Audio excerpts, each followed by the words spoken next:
Y entramos ya en buenas horas en ese análisis de la actualidad con Naira Alemán, del Partido Socialista. Naira, ¿qué tal? ¿Cómo estás? Muy bien. Encantado de saludarte. Y también con José Alberto Díaz Estebanes, de Coalición Canaria. José Alberto, ¿qué tal? ¿Cómo estamos? Hola, ¿qué tal? Muy buenos días. Vale, parece que te escuchamos bien también, así que bueno, vamos a analizar la actualidad que arranca, Naira, supongo que con ese primer día, vamos a decirlo así, de la nueva legislatura en el Parlamento de Canarias, que ayer ya empezamos a ver y que, bueno, que ya tiene también nueva presidenta y nueva mesa. ¿Cómo ha sido ese primer día, Naira? Cuéntanos. Pues a mí siempre me recuerda al primer día de colegio. Mm, Yo creo que es el día con el que más ilusión vamos los diputados electos. mm, Eh, es un día en el que se habla menos de política que en cualquier otro debate en ese salón, pero es verdad que yo creo que lo que se traslada y lo que la gente puede percibir es la buena lid que existe, ¿no? Entre mm. las formaciones, entre las distintas personas que forman los grupos políticos. Y creo que en Canarias eso es interesante, es importante. Hay un grupo parlamentario nuevo, que es el grupo de Vox. Ujú. Veremos pues cómo van desarrollándose en los distintos debates, cómo van desarrollándose los acontecimientos. Y bueno, en principio eso, con mucha ilusión, caras nuevas, caras que vuelven y que te alegras de verlas. Y bueno, en general, expectante también, pero yo creo que lo que caracteriza el día de ayer, lo que caracterizó el día de ayer fue eso, la ilusión. José Alberto, ¿qué opinas al respecto? Bueno, yo tengo que confesar que me da una sana envidia y un puntito de nostalgia porque no estoy en esta legislatura. Estoy de Mm, acuerdo con Laika. sí. Es un día, yo creo que, de encuentros, de gente que además expresa lo que de verdad siente. Yo sé que de fuera puede parecer que los políticos son una especie de ogros inconexos de la realidad y que Mm, además se odian entre ellos. Les aseguro que no es así. Más allá de la discrepancia política, porque tiene que haberla, hay una cordialidad personal que además es muy elevada en el caso del Parlamento de Canarias. mm. No sé lo que ocurre en el Parlamento del Estado, que parece que van con un puñal entre los dientes, pero les aseguro que no es el ambiente. Yo espero y deseo que se mantenga al menos el mismo nivel de cordialidad que hubo en la legislatura pasada. Creo que hay buenos mimbres para un entendimiento en los temas que de verdad les afecta a todos los canarios y Mm. esto no resta un ápice para que haya cierta discrepancia, cierta viveza, cierto debate entre los diferentes grupos políticos. Si no, no sería un parlamento, sería no sé, ir a tomar el té por la tarde, ¿no? Claro. Y creo que tampoco nos lo mereceríamos. Por lo tanto, cierta envidia personal, un puntito de nostalgia y desearles toda la suerte del mundo en esta nueva andadura. Naira, y ahora justo también que entra una formación política como Vox, porque uno de los mensajes de despedida de ayer de Gustavo Matos era precisamente que sea una legislatura tranquila, evitar que, pues a lo mejor, no sé, haya demasiada intensidad o haya algo que pueda alterar la tranquilidad del Parlamento. ¿Crees que a lo mejor ha habido demasiado ruido en torno a Vox o crees que va a haber jaleo? Vamos a ver, yo creo que nos hemos contagiado un poco del ruido que hace Vox a nivel nacional. Hmm, Entonces, estamos poniendo la barba de remojo, o sea, a lo mejor estamos poniendo la tirita antes que la herida, ¿no? Yo parto de la premisa de que los han elegido, de que están ahí democráticamente, legítimamente. Mm, los veo como yo, no les veo con cuernos hmm. ni invocando al maligno, así que como mínimo darles un voto de confianza, ¿no? Entiendo que como todos nosotros irán a defender pues lo que ellos postulan, ¿no? Su manera de ver España y de ver Canarias, Mm, y eso sí, entiendo que desde que pase la línea, pues se les tendrá que llamar la atención, pero no hablo solamente desde la mesa, hablo claro. del resto de grupos e incluso la propia ciudadanía. Mm. Pero en principio, con las reservas que uno tiene cuando no conoces a alguien y le precede su fama, pues un poquito en prevengan, ¿no? Claro. Y José Alberto, claro, gobernando como parece que va a gobernar, ¿no? Coalición Canaria con Partido Popular, siendo autonomía, siendo partido nacionalista, claro, Vox seguramente tenga mucho que decir, ¿no? En la Cámara, ¿va a haber tranquilidad o va a haber tensión por ambas partes?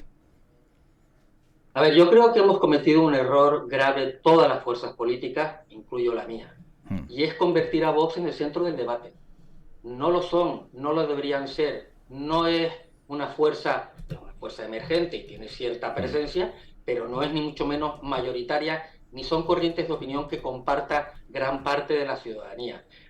Yo creo que la inmensa mayoría de los votantes de Vox no han leído el programa de Vox, no conocen a los candidatos de Vox, y yo les respeto muchísimo, pero en el fondo responde a un voto de cabreo, a un voto visceral, a un voto de incomodidad, a un voto que quiere ejercerlo contra lo que se ha denominado el sanchismo o incluso contra el propio sistema que consideran que les ha tratado injustamente. Por lo tanto, yo siempre he puesto una comparación, es como uno tiene una herida, y ve la herida y tiende a rascarse y dice, uy, qué gustirrinín rascarme hoy, pero mire, es que rascándose, a lo mejor en ese momento siente gustirrinín, que es lo que siente depositando la papeleta el día de las elecciones en Vox, pero mañana esa herida se habrá infectado y se habrá hecho más grande, por lo tanto, la respuesta al extremismo de un lado nunca es el extremismo del otro. Yo puedo comprender el voto del cabreo, del votante de Vox, pero la solución, lo que quiere en el fondo, no es una herida más grande, sino algo que restañe la herida, que la cure, que la amance y que la prolongue en el tiempo. En ese sentido, creo que hemos cometido un error, insisto, todos los demás partidos políticos convirtiéndole en el centro del debate, ni lo son, ni lo deberían ser, y espero y confío que tampoco lo sean en Canarias, donde ha sido uno, digamos, de los reductos donde apenas ha tenido presencia institucional y va a seguir siendo así. Tienen que tener una presencia institucional, bueno, la que le han dado los ciudadanos, y yo creo que hay que acogerlo, insisto, con respeto. Pero son una fuerza política que está en las antípodas ideológicas de lo que yo pienso.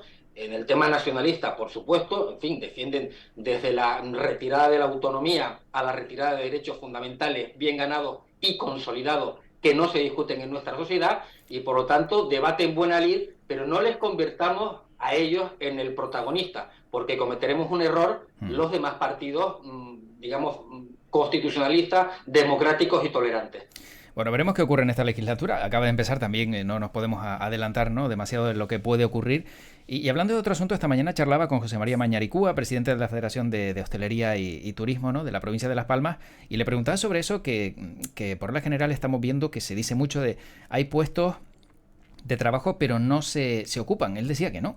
Él insistía en que cierto es que puede haber algún caso aislado, generalizado, pero no es algo que se haya dado, sobre todo teniendo en cuenta que pues hay una alta demanda turística, etcétera, etcétera, que yo no sé hasta qué punto, Naira, tú consideras que a lo mejor pues sí existen casos. Yo conozco a un restaurador que me contaba precisamente eso, que no encuentra personal cualificado, pero él insistía en que no es algo generalizado esto que está ocurriendo.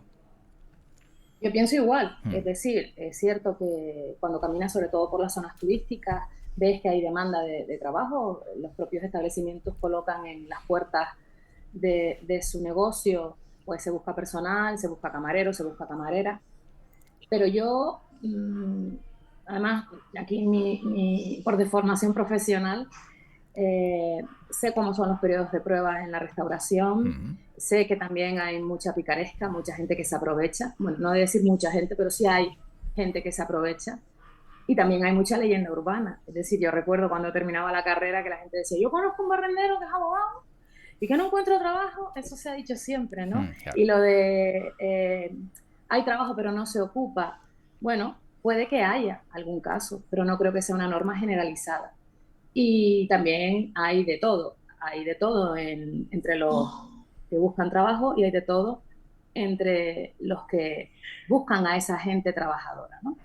E insisto, mucha picaresca también existe, y después hay gente que efectivamente pues no da la talla. Restauración no es únicamente llevar los cortados a la mesa, conlleva muchísimo más, y no estoy hablando ni siquiera de una cualificación más allá, ni hablo siquiera de poder manejar algún idioma, sino una norma de cortesía, pues... O incluso idiomas. Ser correcto. Incluso, pero que ni siquiera estoy yéndome ya a la excelencia, por decirlo de algún modo, sino a un estándar de calidad medio, ¿no? Pero es verdad que no todo es coger una bandeja, es que conlleva muchísimas más cosas, ¿no? Y trabajar de cara al público tiene su vamos a decir... Su arte también. Claro, o sea, a veces tienes que, si eres de las personas que lo que tiene aquí lo tiene aquí, pues te va a costar cuando tienes un cliente peleón, ¿no? Entonces, es más complicado de lo que puede parecer a simple vista cuando ves el cartel de se necesita camarero. Sí, es verdad. José Alberto.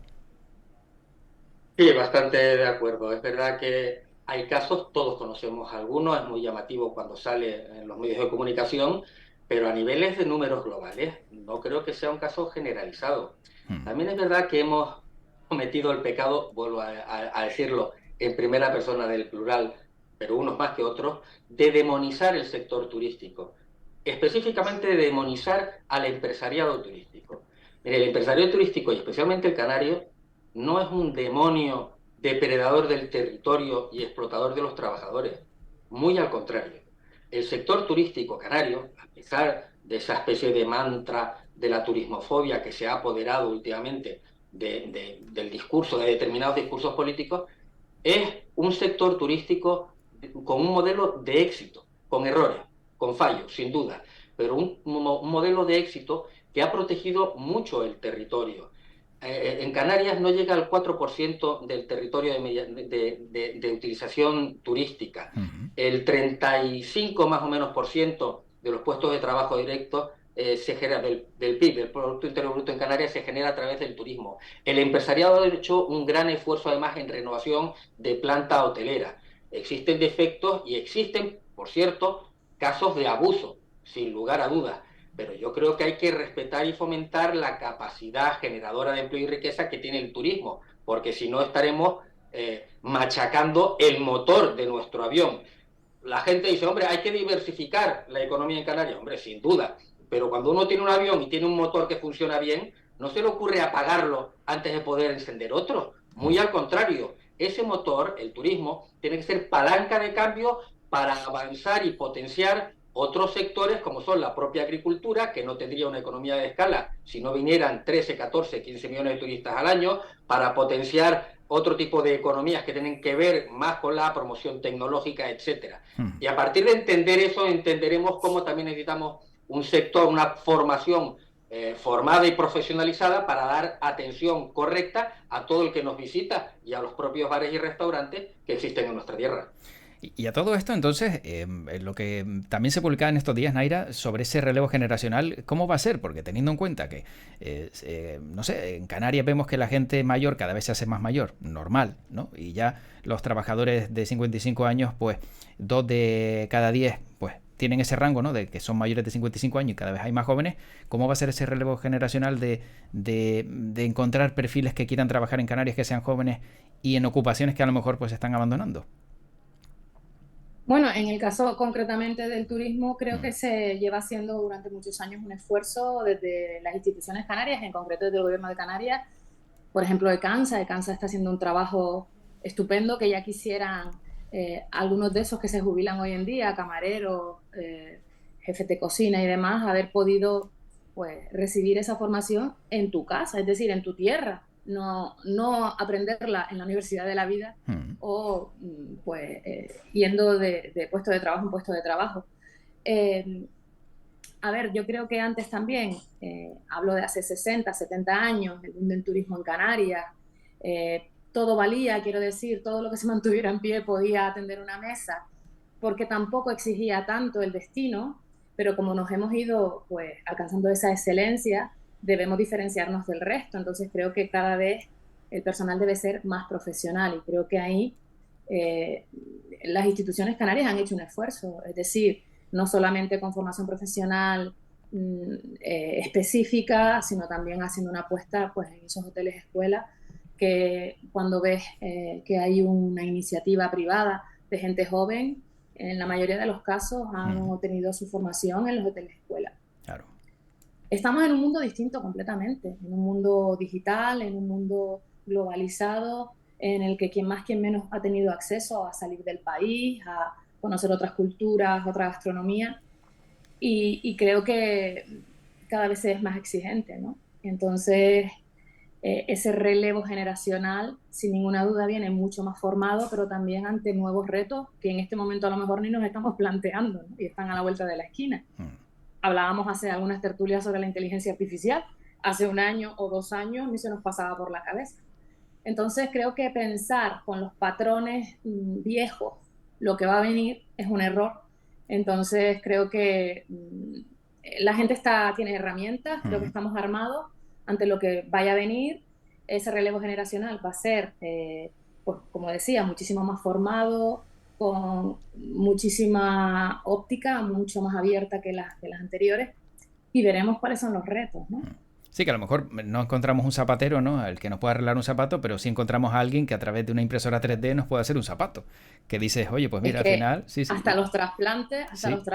parece ahora que se pueden hacer incluso con una impresora 3D, que a mí eso me lo cuentan hoy día 28 de junio, Sí. y me parece una locura. Sí, Me parece sí, una sí, locura, y a lo sí. mejor en este momento se está haciendo una intervención sobre eso, ¿no? Es que, Efectivamente. por eso digo que estamos pensando con patrones antiguos, ya el patrón nuestro ya es un patrón antiguo, y lo que viene en las carreras universitarias, yo alucino, yo sigo mucho las redes sociales y veo lo que va a estudiar la gente una vez superada la EBAU, y es que no sé de qué me están hablando, y presumo de ser una tía del siglo XXI, Sí, pero sí, se me pero... escapan muchas cosas, ¿eh? José Alberto, ¿te pasa lo mismo? ¿Es también que el futuro pasa por nuevas profesiones y que a lo mejor ese zapatero que tenías localizado en el barrio pues va a cambiar su nombre y va a ser ahora zapatos en 3D? Sí, pero no es un problema de Canarias, es un problema universal. Sí, sí. En Canarias se agudizan determinadas tendencias. Por ejemplo, tenemos una población cuyo nivel de envejecimiento es alto porque además nuestro nivel de natalidad es bajo. Tenemos un desequilibrio poblacional. Cuando hablamos del reto poblacional y hoy escuchamos eso de la España vaciada, no nos damos cuenta que en Canarias tampoco es exactamente así, porque existen islas donde efectivamente tenemos ese problema o zonas dentro de islas. La zona de Anaga dentro de Tenerife no tiene nada que ver con lo que puede ser el sur de Gran Canaria. Es decir, el envejecimiento poblacional supone una serie de retos demográficos que no es solo la España vaciada, sino la superpoblación en determinados núcleos, que a su vez genera otro tipo de problemas que tienen que ver con la vivienda, con la dotación de servicios, etcétera. Dicho esto, claro que hay que hacer una renovación en cuanto a la capacidad profesional, y eso tiene mucho que ver con lo que podamos haber invertido en el pasado y debamos invertir en un futuro inmediato en cuanto a educación. Cuando hablo de educación no hablo solo de la universidad, Naira lo decía muy bien, que hay ahora maneras, mi hijo estudia en la universidad y ya uno no sabe ni cómo se adquieren los créditos, ni cómo pasa, o sea, es una cosa que uno tiene que ir haciéndose al día, ¿no? Y ve formaciones y titulaciones absolutamente nuevas, pero no centrarnos ahí. Todo lo que sea extender la capacidad del ciclo de formación profesional y la adaptación a los mercados reales de trabajo, nos tiene que caer de encima esa visión un poco anquilosada del siglo pasado, hace solo 20 años, pero la seguimos manteniendo, que tenemos que tener de cara al futuro. Por lo tanto, yo creo que estamos en una situación, yo no soy nada pesimista, estamos en una situación adecuada para afrontarlo, pero es un reto importante todo lo que es la renovación generacional, también desde el punto de vista profesional. Bueno, y ya por último, el último tema pasa por las elecciones del 23J. Ayer le preguntaban a la portavoz del gobierno si cabía la posibilidad de ampliar horarios para la votación, claro, por la ola de calor o el calor que iba a ser. Eso habría generado un grave problema si a lo mejor amplías la hora hasta las 10 de la noche en vez de hasta las 8, porque en Canarias se empezarían a contar los votos a las 11 de la noche hora peninsular, ¿no, Naira? Ella decía, esto viene regulado por ley, la LOREG, y no hay que cambiar, ¿no? Lo único, a lo mejor si tienes que votar en horas centrales y hace calor ese día, pues evitarlo. A ver, yo creo que se están haciendo debates artificiales, absolutamente. ¿O será que yo te hablo desde el Atlántico y como aquí el Alicio siempre nos ha ayudado y aquí hemos votado? Decían el día de Canarias que es puente, ¿sabes? La gente se va a ir a la playa. Aquí pasa siempre. Y hay unas horas, te lo digo por la experiencia que ya tengo de estar en los colegios electorales, de las 2 de la tarde a las 6 de la tarde, eso es un cuentagotas. Por lo tanto, haga sol, llueva, te vayan a buscar, hay gente que no va a ir a votar en esa franja horaria. Y después hay gente que no va a ir a votar porque no va a ir a votar. Y se lo pinten de colores, lo pongan en día, vayan con la urna a su puesto de trabajo o a su casa, no van a votar. Entonces creo que en ocasiones se generan debates artificiales, salvo que, ¿verdad? Oye, Sevilla, el 27 de julio, el 23 de julio no va a ser un día, pues no sé, no te va a apetecer, no va a ser el mejor de tus planes, sin ninguna duda, pero bueno, ahí está en tu responsabilidad personal el ir a ejercer tu voto, que tardas 2 minutos, o bueno, pues quejarte desde el sillón, ¿no? Y después estar 4 años también desde el sillón criticando todo lo que se hace o se deja de hacer, gobierne con gobierno. Entonces creo que se hacen polémicas, igual cuando Feijóo decía cómo se van a convocar las elecciones el 23J y él hacía unos años había hecho el 12J. No sé, son debates que realmente me cabrean porque lo único que hacen es crispar. Claro. Y flaco favor le hacen a ese día, ¿no? A ir a votar. Que a mí me llamaba la atención, José Alberto, esa pregunta, la verdad, ¿no? Oye, ¿se va a cambiar el horario? Cuando nunca nadie había planteado un cambio de horario en una votación, ¿no? Y menos en unas generales, digo yo. A ver, el horario no se puede cambiar, es de las pocas cosas que está determinado en la propia ley, por lo tanto ni siquiera tenemos ni el tiempo ni las herramientas en un periodo en el que estamos de interinidad del gobierno y del Parlamento para cambiar la ley que afecta a la votación. O sea que no hagamos artificios excesivos. ¿Es bueno ir a las elecciones un 23 de julio? Sinceramente no es la mejor de las fechas. ¿Está justificado? Bueno, yo tengo mis dudas.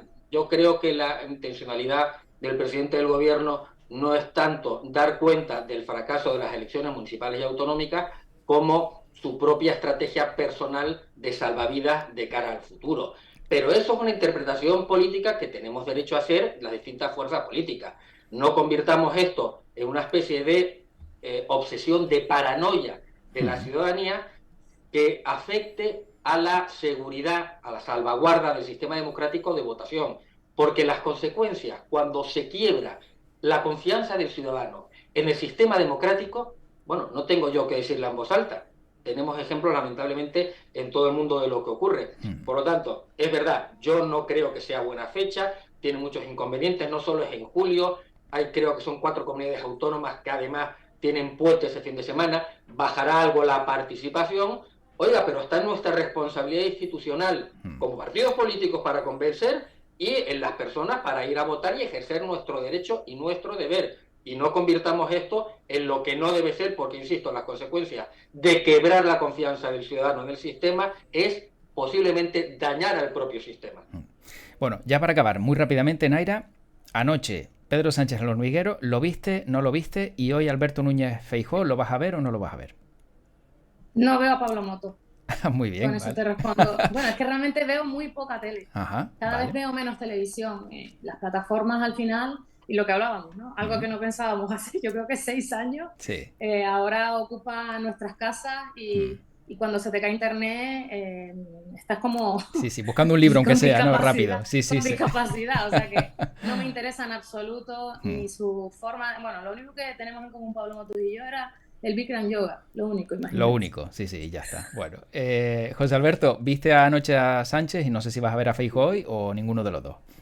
Sí los he visto y además por deber y por deformación profesional, porque además, en fin, he tenido responsabilidades siempre en campañas electorales, en organización de campaña, y además me gusta profesionalmente como periodista y como político.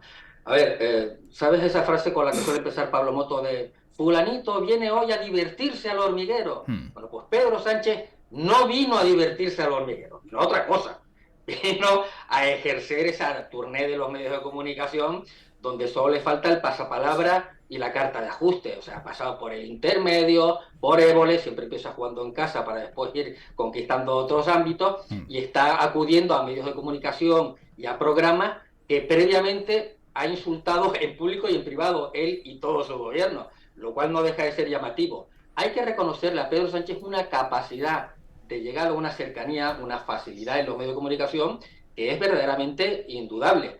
Yo no creía que nadie en el hormiguero fuera capaz de hablar más que Revilla. Pues sí, lo hay. Pedro Sánchez es capaz de acallar al propio presentador y hacer un torrente argumental que yo verdaderamente le admiro en esa capacidad que tiene. Otra cosa es que coincida con sus planteamientos, que a mí me parecen que está rozando un poco el victimismo absurdo al presentarse después de 5 años de gobierno como una víctima de persecución de lo que él llama la derecha política, económica y mediática. Oiga, después de 5 años, de verdad, existen esos poderes ocultos que van a por usted. A mí me resulta difícil de entender porque no es un aspirante a la presidencia, sino un presidente en ejercicio después de muchos años de gobierno. A partir de aquí, creo que Pedro Sánchez hay que concederle una verdad.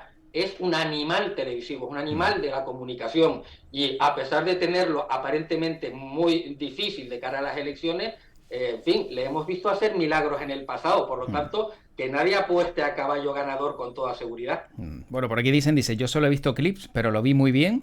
Y también dice, imagínate, dice, que fue a hacer campaña electoral, dice, me pregunto a qué irá Feijóo hoy. Que claro, yo creo que ambos irán y tiene razón. efectivamente lo mismo. Sí. Bueno, tenemos que terminar. Me ha dejado José Alberto desubicado con la carta de ajuste, Naira. Yo la verdad que hacía siglos que no escuchaba lo de la carta de ajuste, y es verdad que hace muchos años habrá que esperar a explicar a las nuevas generaciones. Que... parecido. Sí. Ahí hemos dado un salto muy, muy grande hacia atrás, pero bueno. Tenemos que terminar, y si mañana hay alguna reacción por lo de Alberto Núñez Feijóo estaremos muy atentos. Naira Alemán, gracias por este ratito, y José Alberto Díaz Estebanes también, muchas gracias a los dos y cuídense mucho. Un placer. Venga, gracias, hasta luego.